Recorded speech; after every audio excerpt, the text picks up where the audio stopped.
Welcome to the February the 27th, 2001 taping of It Happened in Grand Prairie. As we bring you the history of our city, some of the important people that have made history in the past, and some that are even continuing to make history this very day. This is our history tape number 418, and we are very honored today. We have the Honorable Ed Hemphill, a former council member for the city of Grand Prairie, Texas, on the dais today. And Mr. Hemphill, welcome to the set, young man. Thank you very much, Ms. Jackson. Wonderful. We're just so pleased to have you with us, and we have you captive for about 30 minutes so that we can find out about the real Ed Hemphill. And if you'd look out into your camera over this way, we will be very pleased to begin with your genealogy. Would you tell us about your heritage and your beginnings? Okay, my mother's family hail from a little place called Chandler, Texas. All right. It's about 15 miles west or on the Dallas side of Tyler. All right. And we still have a farm there. And all of my ancestors, including my mother on her side, were born there. Her maiden name? Bright. Bright. That's okay. And her mother's maiden name was Mathis, and her mother's maiden name was Vaughn. Oh my! You have it all memorized. That's great. Well, I was fortunate enough to meet them and know them, and they were very influential in my life. All right. And where was Ed Hemphill born then? Ed Hemphill was born in Tucson, Arizona. All right. On June 20th, 1951. Why Tucson? Was your family there? Tell me about the move that got them there and brought you to Tucson. Well, it had several different elements that led to my being born in Tucson. My family is part Native American. Oh, great.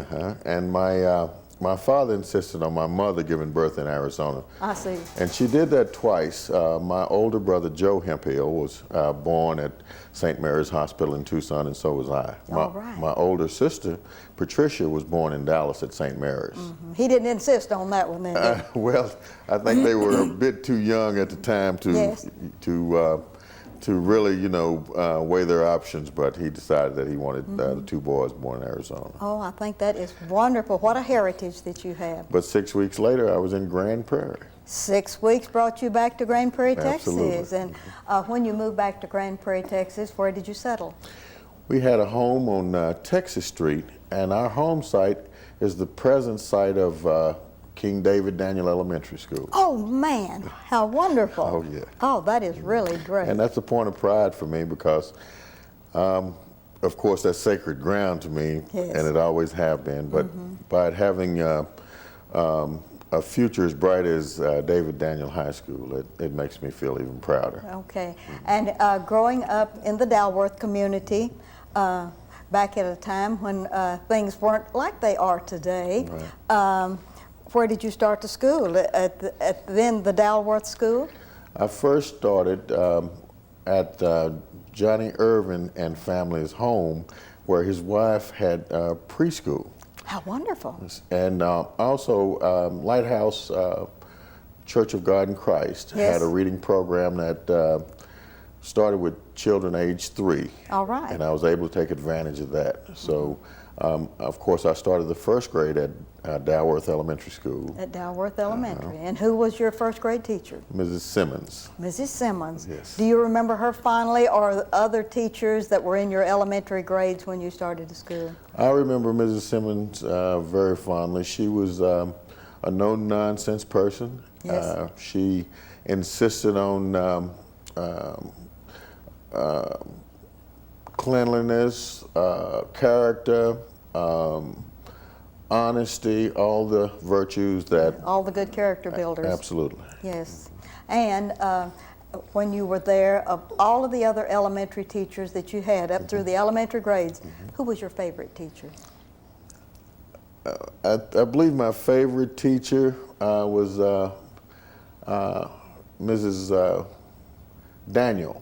She was my 5th grade teacher. Yes. And she introduced us to... Lee Alice Daniel? Lee Alice Daniel. Okay. She introduced us to choir. Oh, she did? She did. She had a piano in her classroom, and we would often sing right after lunch.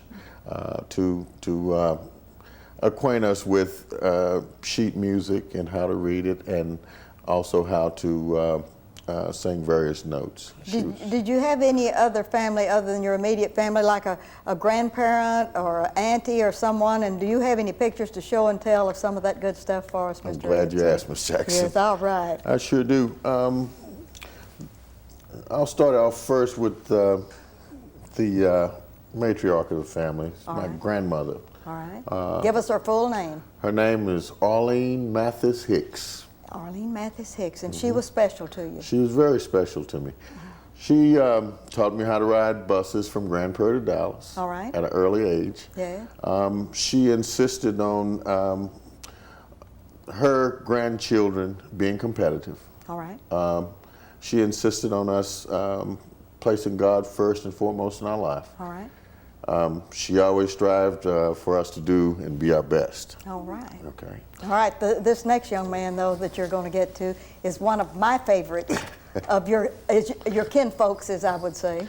This next young man was my step-grandfather. Yes. His name was Mr. Truman Hicks. And we didn't know him as Truman Hicks, did we? We knew him as Stack. Yes. That nickname was given to him because he used to have some sort of peculiar hobbies, but his nickname was Stack of Dollars. Yes. But anyway, my grandfather shined shoes in the city of Grand Prairie for 45 years. Yes, he did. And I'm very proud of him for doing that. But what I'll always remember is that he got me a job at the age of 14 at the C.R. Anthony Company downtown Grand Prairie. Yes, I remember that. And I became the first African-American male salesman in downtown city Grand Prairie. Yes. And he used to come by and pick me up every day, and we'd have lunch together. And he said he was very proud of me, and that made me very proud. Yes, isn't that a wonderful memory? Yes, it is. All right. Okay, and we have that, but we need to get to a little bit more about you. Now, let's don't get into our other family now, Okay. because we. Do you have any pictures of your brothers or sisters? I sure do. I had one brother and one sister growing up here in Grand Prairie. My sister was the oldest. Her name was Patricia Ann Hemphill. All right, let me hand you Patricia. She is a good-looking lady. Pat graduated from Dalworth High School. She was in the class of 1964. All right. And she was sort of the little mother at the house because my mother worked so much. Yes. She was in charge when mother was away. And my brother and I had to respect her. She had a left hook that wouldn't quit, Ruthie. All right. You don't have a picture of your mother here. Sure don't. But that's all right. Let's get some more pictures of your sister when she got up into age, because she has quite a record there. Thank you very much. My sister worked as a dispatcher for the Grand Prairie Police Department. All right. And she was pretty well liked. Here's a picture of her and her colleagues at the Grand Prairie Police Department. All right. And when she passed away in 1979 of cancer, she was given a full police burial. Oh, how wonderful. What a salute. What a salute. She was quite a girl, though. Yes. But at the funeral, she was named an honorary chief of police for the city of Grand Prairie, and that's something that we're very proud of. Oh, yes. And that's in the record. That's in the record. Oh, yes. Okay. And any other pictures of brothers or sisters or? My brother Joe. All right. Was a 1967 graduate of Grand Prairie High School. All right. He was captain of. By that time, Dalworth had closed. Dalworth and became an elementary. Dalworth had closed. Dalworth's last graduating year was 1966. Yes. Okay. And my brother was in the first senior class to go to Grand Prairie High School at integration in 1966, and he graduated in 67. All right. He graduated with honors in football and basketball. He was the he was the captain of the football and basketball team at Grand Prairie High School. Wonderful. That's great. So I'm very proud of him. But Joe didn't stop there. Like I said, we were very competitive. So Joe went on to finish. He had a scholarship to Central State University at Edmond, Oklahoma. All right. Where he stayed for 2 years. He came back home and later married a girl from Mansfield, Evelyn Moody. All right. And he pursued a career in law enforcement, which paralleled what my dad did. My dad owned his own security company in Dallas. All right. So Joe became the first African American to become the Assistant Director of Security at Parkland Hospital in Dallas. How wonderful. And we're very proud of his accomplishments, although he's deceased now. And you lost him several years ago, and we've done a tribute to his name is on the statues in Turner Park at our Outdoor Learning Center. That's correct. Yes. And here's a picture of Joe with the North Central Texas Regional Police Academy, sitting right in the middle there, one that we're very proud of, and his class. So I'm very proud of my brother and sister and the things that they pursued in life, and I'm only disappointed by the fact that they had short lives. That you lost both of them so young in life. Patricia was 33 and Joe was 44. 44, okay. All right, from Dalworth, where did you go to high school? I went to high school at Grand Prairie High in 1966. 1966. And at graduation, I was captain of the football team. And who were some of the mentors at the old Dalworth School that you remember very fondly? And I believe you have a cousin that's very famous that was a Dalworth Dragon. Oh yeah, Charlie Taylor is the most famous Dalworth Dragon, but he's bigger than Dalworth, so we call him a Grand Prairie Dragon now. So, that's it. Yes, he belongs to us all, but he's a person who had a lot of influence in my character and in my life. He, at a very young age, adopted about 10 young fellows, myself being one of yes. them, and he used to like to have us over, and we'd have character building classes, and he'd teach us things like songs. His favorite song was Born Free, yes. and we just, would get together around his living room and have a good time and enjoy the wave that he was riding. He shared that with us, and I'm very proud of that. What about David Daniels? David Daniel was more than a father. Yes. To everyone in the community. His influence is felt throughout the city still, even though he's no longer with us. That is true. He was a mentor who not only talked the talk, but he walked the walk. Mr. Daniel always strived for perfection, always insisted that his children, meaning the students at Dalworth High School, always did their best and always put their best foot forward and always tried to contribute to society at large and not try to be a hindrance. Of course, he didn't succeed 100%, but he did succeed 99%. And I'm just very proud of Prop. There were other mentors, Reggie Brown, yes, Boston Grant, Adolph Jackson, Jack McKinney. Jack McKinney, Adolph Jackson, I consider those guys geniuses because Mr. McKinney was our band instructor. Yes. He could play every instrument in the band fluently.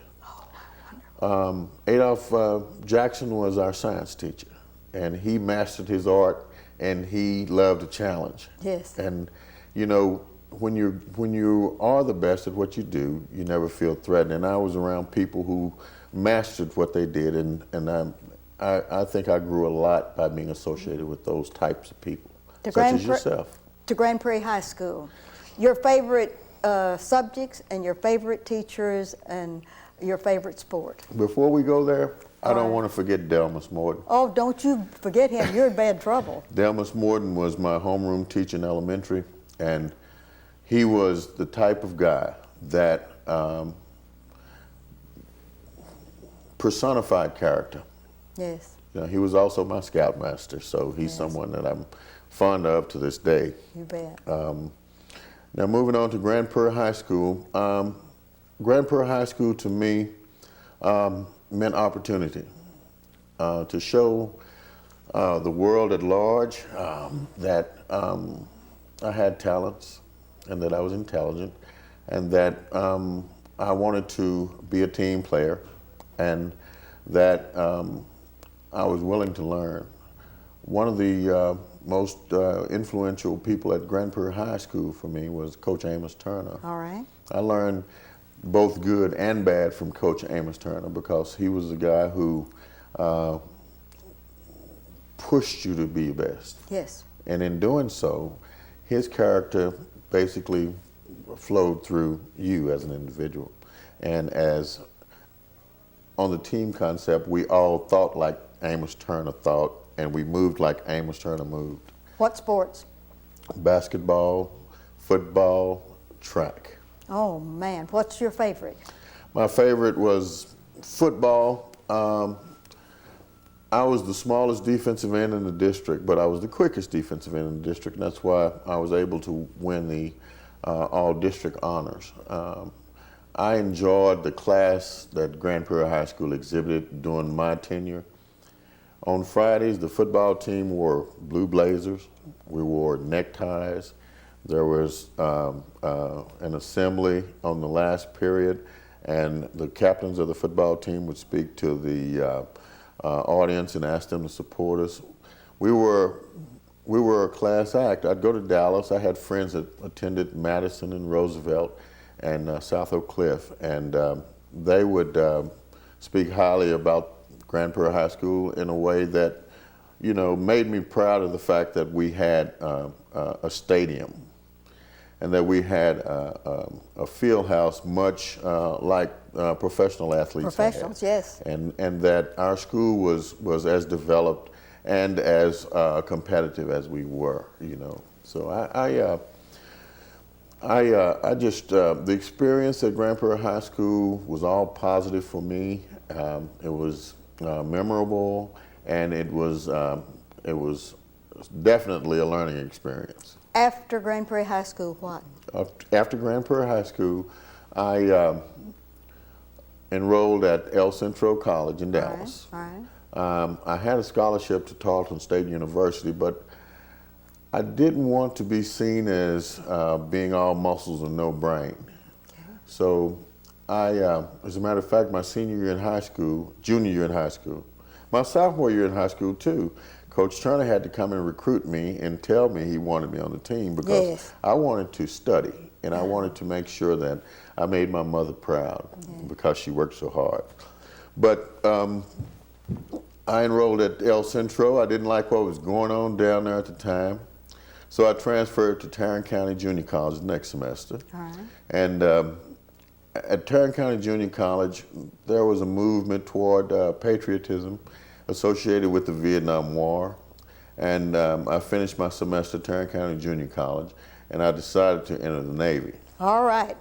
Here we are in the Navy. Here we are in the Navy. Yes, and where did you train in the Navy? I went through boot camp at Orlando, Florida, where I served as the first platoon leader, the first squad leader, second platoon leader, and the RCPO, which is Recruit Chief Petty Officer. I became the chief man in my company. Now, we have a picture down at the front of the dais here that we're going to show and tell at the end of the show and run credits over it. And it has you, if you'll give me that one and they can flip down to that one, that will show you at work in the Navy. What did you do in the Navy? Look at that. There's Ed Hemphill, all humped up over a desk and real busy. As you know, Uncle Sam demands the best from all of his recruits. So I became a personnelman, a journalist, and I became a disc jockey. I was published in the Navy. I wrote a publication called Places for Americans to Visit while in Crete, Greece, which was one of my duty stations. I traveled extensively because How wonderful. I found out that if a man is single, Uncle Sam can afford to move him around. Move him around lots of places. A lot quicker than he could family. So as a result of that, I was able to be stationed in Europe and also in the West Pacific. Yes. So I gathered a lot of valuable information and experience. A lot of travel. Firsthand. Okay. Lots of travel. And after you got out of the Navy, what then? After I got out of the Navy, I re-enrolled in school, and I graduated from Mountain View College in 1978 with a degree in, with an Associates of Arts degree in communications. Yes. Perfect. And Perfect for you. Thank you very much. And I fell in love and was married, and my first child, excuse me, go ahead. And your first child was? My first child was named after my sister. All right. Patricia Ann Hemphill. All right, and that's Miss Patricia. That's Miss Patricia. Where's Miss Patricia now? Miss Patricia is at the oldest female institution in the United States. She's at Mount Holyoke in the Boston, Massachusetts area How wonderful. on an academic scholarship. Oh. And that was a school. And all of your buttons just fell off of your suit right then, yes. And off of hers, because that was the school of her dream. Uh-huh. And she worked very hard to get there, and she did it on her own. Yes, that is wonderful. Okay, that's your daughter. It's my daughter. All right, now, who in the world is this good-looking young man that we have here? This good-looking young man here took a lot after his mother, and this is Edward R. Hemphill, Jr. Junior, all right. He's 10 years old, and he's in the 5th grade at King David Daniel Elementary. All right. Following in his father's footsteps, and he's going to be famous also. Well, Yes. I just hope that he's happy. Yes, he will be happy. He looks very intelligent, And he is. and he is. And you pay a lot of attention to him. I give him my undivided attention. Oh, that is great. Also, you have a young man that was a friend that's in a military stance here. We need to know who he is. This is my cousin, Jason Jones. All right. Jason graduated from Grand Prairie High School. He's the son of Robert and Mary Sue Jones of Grand Prairie. He graduated Grand Prairie High School in the, I believe, the early 90s, and he went on to become the starting fullback at the U.S. Air Force Academy. How wonderful. And in Colorado, and he lives in Colorado to this day. He started his freshman, sophomore, junior, and senior year as fullback for the academy, and now he's a developer, and his wife is an astronaut. Oh, but So I'm an very astronaut proud of and a him. developer. Oh, yeah. Oh, what a heritage. You just got a lot of important kinfolks, Mr. Ed Hemphill, sir. Well, thank you, Miss Jackson, ma'am. I Yes. appreciate that All right. very much. Now, let's don't show and tell the one at Okay. Dalworth there Okay. yet, because we've got to get you, before this Dalworth thing, you were a member of the city council. Tell us about your political career. My political career dates back to when I was 12 years old. All right. I was voted the president of the youth council in the Dalworth community. All right. And I had the experience of visiting the state capitol, and I gained a lot of experience. What we dealt with was the cultural shock of integration. Yes. Prior to it arriving, but I was mentored by Pettis Norman, a former Oh, yes. Dallas Cowboy, Yeah. and Mr. Frank Clark. Yes. And when the bug bit me, it bit deep. So I sort of understood more about my dad's old cliche, which went, "The Lord gave you 2 ears and 1 mouth for a reason."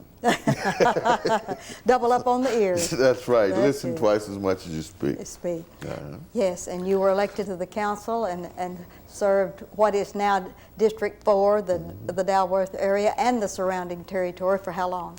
I served 2 terms on the Grand Prairie City Council. I was elected in 1990 and in 1992. But What was the most important thing that you felt that happened during your tenure on the council? It's difficult to point to one particular item. When you have the opportunity to serve on the council and you realize what a great opportunity that is, you try your best to do your best. Yes, and you did. I tried. But during my tenure, we were able to revamp Tyree Park, and it's a beautiful place, Yes. and the churches are taking advantage of it now, and so are the Yes. citizenry. We were able to win the right to have horse racing in the city of Grand Prairie, and we had to compete against Dallas and Fort Worth for that right. All right. We have 3 minutes left on this Okay. interview. You've got us to the horse racing track, Okay. winning that while you were on the council. Now what are you doing for a living? Well, I'm the receiving manager at Lone Star Race Park. That is just splendid. Thank you. Yes. Thank you very much. And tell me how exciting it is to be over the receiving department at Lone Star Park, really one of the highlight show places of Grand Prairie, Texas. It is a show place, and it is wonderful to be there. Notice I said receiving, not shipping and That's receiving. right. The only thing that we do there is we receive a lot of foods. We receive quite a few props for various parties. Like a year ago, we had Microsoft and MGM Grand from Las Vegas to throw a party there. Wasn't that something? It was something. Grand Prairie's on the map now. You better believe it. Yes. And also, we receive monies through our doors. So we don't ship anything out. The only thing we ship out is money. So that's handled by more professional security type people. Yes. But everything that comes into Lone Star Park comes by my office. Yes. And how exciting has it been to you to have a splendid job at a place like that? A little boy that was 3 years old or so when he came to Grand Prairie, Texas. 6 weeks. Would you have ever dreamed that you would be a very important person at one of the top business places in the city of Grand Prairie, Texas, 100,000 plus persons? Well, Ms. Jackson, you know my reputation is that of a dreamer. Yes. And I didn't dream that I'd be there, but I did know that special things would be happening in Grand Prairie right about now. Now, I need for you to look out into your camera. Okay. You have about a minute and a half Okay. left to tell what kind of a legacy you have left for your young son, Mr. Hemphill Jr., and talk to the young people to tell them to shape up. Remember, 2 minutes. There are only two things in life that a person spends. One is time, and the other is money. At some point, everything that you do, no matter how small, will join in with everything else that you've done. If you've done a lot of bad things, and at some point you'll have one big bad hole in front of you.